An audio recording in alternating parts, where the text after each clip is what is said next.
Hello, it's Hebby. Welcome back to making every dragon from Wings of Fire into a plushie in alphabetical order.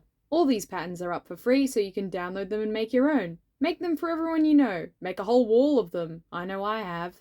Wings of Fire is one of my favourite book series ever, and so far we have obeyed the alphabet for dragons A, B, C, D, E, F, G, and H.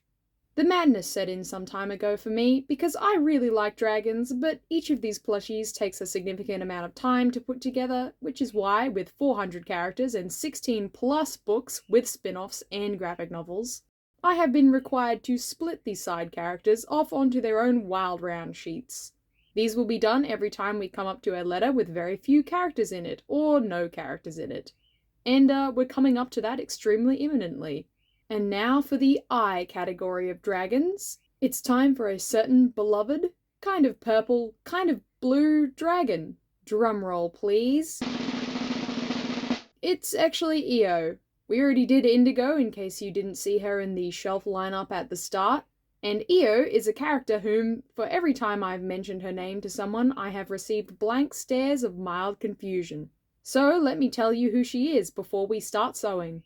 Mild, barely tangential spoilers for the third arc, books 11, 12, 13, 14, and 15, although almost entirely irrelevant plot points will be mentioned anyways. I've drawn her in the background here in the chapter where she is first introduced to the reader. Io is Swordtail's sister. She is older than Swordtail and is a member of the Chrysalis, the resistance movement of Silkwings. She is close friends with both Blue and Luna and attends Luna's metamorphosis to support her. At the metamorphosis, she is suspicious of the number of Hivewing guards present. And when Luna is revealed to be a flame silk, she jumps into action to get Blue out of there. She uses Swordtail running in to attack the Hivewings as a distraction to run for it herself, taking Blue. As flame silk is heritable and the Hivewings would make him disappear alongside Luna to a place even the Chrysalis has no knowledge of. She tells Blue's mother, "No way, we can't just let them take him." And hooking Blue under her arms, she made a pretty daring escape through the inner complex of Cicada Hive, with all the Hivewings chasing after her. She is strong enough to both lift Blue up and throw Hivewings off of her. She fights with them to give Blue enough time to escape, knocking over a ladder and helping Blue out of the hive's bottommost layer with her silk. At this point in the story, Io disappears for a pretty substantial amount of time. Blue eventually frees Swordtail from Misbehavior's way, but Io is not there.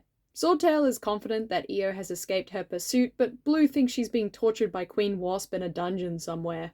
And as an audience member, you can kind of assume that Blue might be right for some amount of time, as the Chrysalis at first appears utterly impotent and incapable of solving their own problems, which clashes somewhat with what Io has presented the Chrysalis to be to both Swordtail and to Luna, who are newly initiated. But this isn't actually true.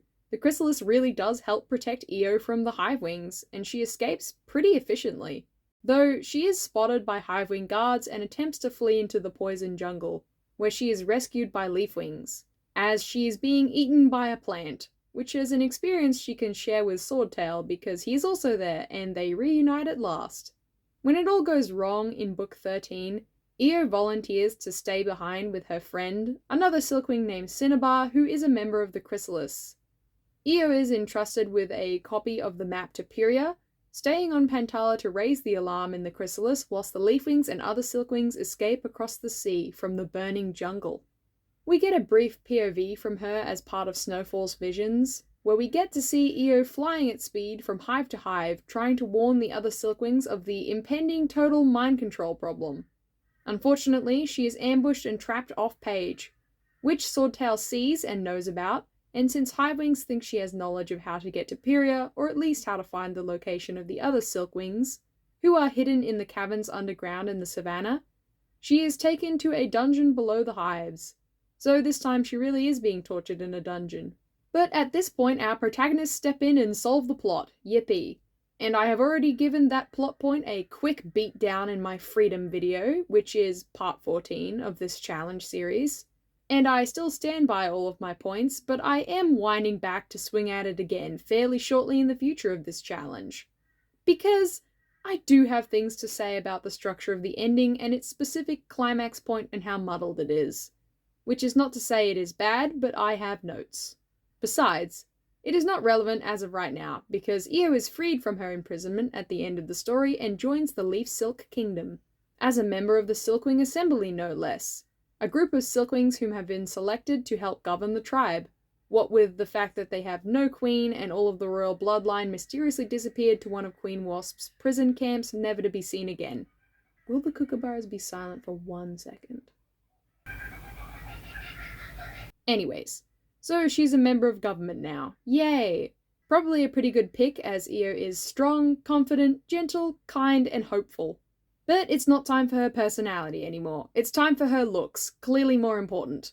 Io is a spectacular iridescent purple with enormous and beautiful indigo navy wings. Her scales are dotted with glittering aquamarine blues and greens. She has tall legs and long, graceful horns, complemented by defined aristocratic features. What a pretty dragon. I bet you're imagining something pretty cool. Well, imagine that you're me, and somewhere just before you have the idea of doing this challenge of sewing all of these dragons into a plushie, you pick the books up again where you last had them, because you've had the recently-ish released book 15 sitting on your pile of books to be read for the better part of 9 months. And since you have nothing else to do whilst a cassowary is waiting to kill you stone dead outside of your dormitory, you go back a book from where you last remember, which is to book 13, forget immediately about Io and who she is, become confused when she's reintroduced and Swordtail is so excited to see her, because who even is this girl? Then when you look at book 15's cover, this character pictured is also not ringing a single bell in your head for who it could be. But you remember something about aquamarine green, and Io was just mentioned to be on Pantawa and in imminent distress about to be captured by High Wings during book 14, so you just decide this must be Io for some reason. And that Luna must be purple, because you remember a description you really liked from the 11th book? And blue is purple. I know that sounds really confusing, but blue is purple. And they are related, but you cannot remember they are half-siblings. Anyways, then it's suddenly clear to you this is Luna, and the previous mental image of a pretty purple dragon is instantly deleted. And you cannot place them back together for the remainder of your reading experience. But then you remember a banana cashew mush coloured dragon, very vaguely, who was also a member of the Chrysalis, as well as Cinnabar. So Io was made an ugly brown between these two colour schemes for the duration of the books in which she appears. To me, at least, very specifically. I was pretty shocked when I went back to the wiki and found Io to look like this, and I was also continuously mad that Luna looks like this, because I think she's horrendously ugly, and I'm a complete hater, and I will explain my reasons in further detail later, but it definitely has something to do with the disappointment of this mental image for her getting scrapped. It's not a beauty pageant, I guess. Green is my favourite colour, one of them, but this one was a fail to me. Anyways, hot take over. I enjoy Io's character, for the very little of her that we get to see. Unfortunately, or fortunately, she becomes increasingly similar in her personality traits and position in the narrative to Cinnabar and Tau, whom she is or becomes friends with over the course of their story, which is good for her finding other dragons that think like her, but somewhat diminishing of her uniqueness in a narrative and storytelling sense. All three of the aforementioned characters are secret members of the Chrysalis, driven to help the Silkwing tribe.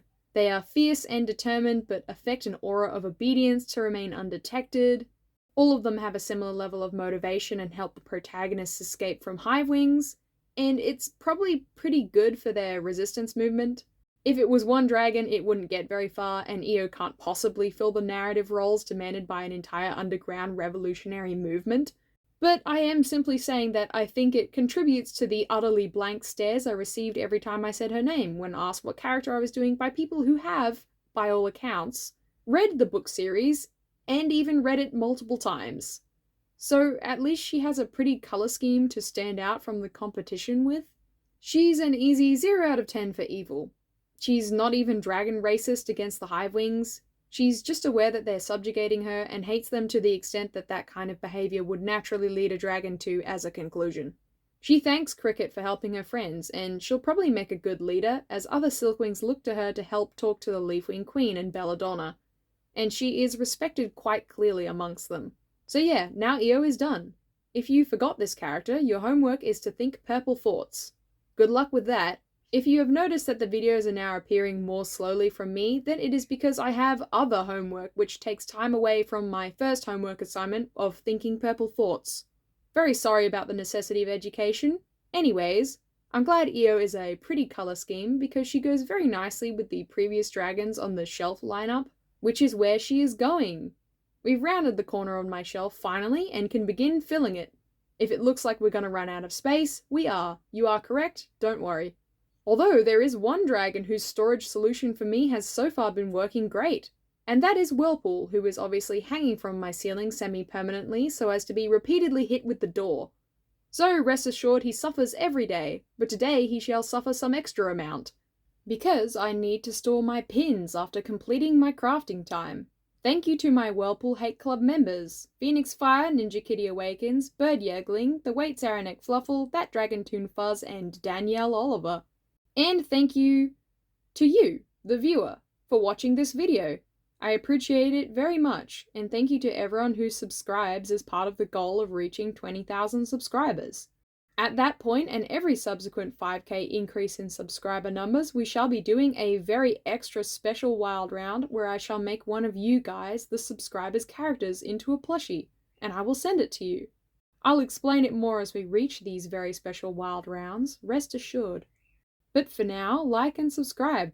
Here's a Spedpaint warning for the background art, which gave me great and lamentable pains this time because Io does not have that many scenes where she's the main focus, and all of the scenes that she does have are extremely complicated to draw.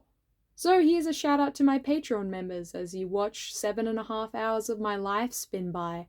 JC, Noodlehead, Christina Larson, Turtle Wings of Fire, Dragon Nix, Amon Nonza, Zoe Cameron, Peter and Lee Studios, That Dragon Toon Fuzz, Archeron, Copa, Tommy, Mihir, What's My Name, Shadow, Nika Fadowsi, Cozy Wozy, Tea Party, Totally Not Tired, Elena Spivey, Lots of Pizza, Catbrain, Danny, Salami, Meshtail, Audrina Bailey, Kayla Hedrick, Danielle Oliver, The Creature's Burrow, Bird Yegling, Acariel, The Christmas Lady, Alex Allen, Crafty6809, Quinn, Keegan Evans, Hazel Williams, Nix, Connie, Gordon Young, The Fairest Rubber Duck, Silly Rabbit 87, Carol, Erin Donahue, Danger Noodles Are Cool, Anonymous Running Dragon,